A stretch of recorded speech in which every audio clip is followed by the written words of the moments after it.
ஹரி ஓம் சாய்ராம். இன்றைய காலகட்டங்களில் எல்லோருக்கும் வாழ்க்கையில் தேவை பணம் தாங்க. இந்த பணம் இருக்கணும்னா உங்கள்கிட்ட குணம் இருக்கணும். குணம் இருக்கணும்னா உழைக்கும்ன்ற சிந்தனை இருக்கணும். எல்லாருக்கும் சிந்தனை இது இல்லையா இருக்கான்றது தான் முக்கியம். படிப்பு தாங்க வாழ்க்கைக்கு ரொம்ப முக்கியம். படிக்க வேண்டிய வயசில் விளையாடுறீங்க, விளையாட வேண்டிய வயசில் படிக்கிறீங்க. என்னையா உலகம். சரிங்க, நான் எதையும் போட்டு உங்களை குழப்ப விரும்புகிறேன். உங்கள் ஆத்மாவுக்கு தேவை ஒன்றே ஒன்று தாங்க. என்ன அப்படின்னா, கிடைச்சதை வச்சு சந்தோஷமாக இருக்கணும். அடுத்தவங்க மேலே பொறாமப்படக்கூடாது. உங்களுக்கு என்ன தான் ஒரு நல்ல குருநாதர் கிடைத்தாலும் சில பேர் அதை உபயோகப்படுத்துறது இல்லைங்க. ஏதாவது ஒரு சந்தேகத்தை கேட்டுகிட்டே இருக்காங்க. ஒரு விஷயத்தை சொன்னால் அதுதான் அப்படின்னு முடிவு பண்ணிவிட்டு அதன் பிரகாரம் போகணும்.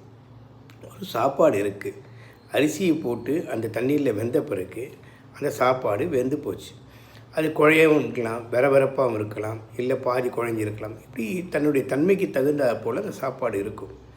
அதை குறை சொல்லி நீங்கள் அதுக்கு தேவையான விஷயங்களை சாப்பிட முடியாமல் இருந்தால் தவறு உங்கள் பக்கம்தாங்க. ஏன்னா உன் வாய்க்கு அந்த சுவையை காட்டாது. அது மாதிரி தாங்க, உனக்கு ஏதாவது ஒரு விஷயம் தெரிஞ்சால் பழக பழக பழக தானாகவே அந்த சாப்பாடு எப்படி செய்யணும்னு தெரியும் போது உன்னுடைய மனதில் இருக்க அறிவுக்கும் ஆத்மாவுக்கும் ஒரு தொடர்பு வந்து அதை பக்குவப்படுத்தி நீ வாழ நினைக்கலாம். நீங்கள் நிறைய ஆசைப்படுறதுனால உங்களை எல்லோரும் ஏமாத்துறாங்க.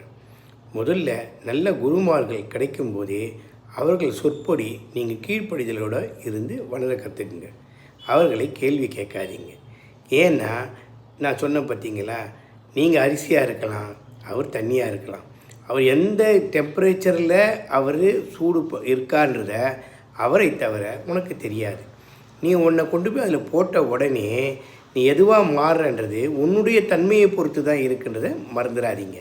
அரிசி பல விதப்படும், ஆனால் நீருடைய அந்த கொதிநிலை வந்து ஒரே மாதிரி தான் இருக்கும். குரு என்பவர் அந்த கொதிநிலைக்கு சமமானவர். உன்னுடைய அரிசியை போடும்போது உன்னுடைய தன்மைக்கு தகுந்த மாதிரி அது வேகுன்றதை நீங்கள் மறந்துடாதீங்க. அதனால் எந்த ஒரு சூழ்நிலையும் குருமார்கள் சொல்லக்கூடிய கருத்துக்களை கேட்டுக்கொண்டு அந்த கருத்தின் பின்னால் உங்களுடைய அரிசி என்று சொல்லக்கூடிய வேக வைக்கக்கூடிய பொருளை அந்த குருநாதரிடம் ஒப்படைத்து விட்டால் அந்த பதம் எந்த சூட்டுக்கு தகுந்த மாதிரி தன்னைத்தானே அந்த குருநாதர் மாற்றிக்கொண்டு உன்னை வடிவமைத்து இந்த உலகத்தில் உனக்கு தேவையான அத்தனை சகல சௌபாக்கியங்களும் கண்டிப்பாக அறிவுரையுடன் உங்களுக்கு சொல்லிக் கொடுப்பார். அதனால் அவருக்கு என்ன தெரியும் அப்படின்றத விட நீங்கள் ஒரு விரலை வச்சுட்டு அது சூடுன்றதுக்கும் அதில் ஒரு தெர்மாமீட்டர் வச்சு பார்த்து என்ன சூடு இருக்குக்கும்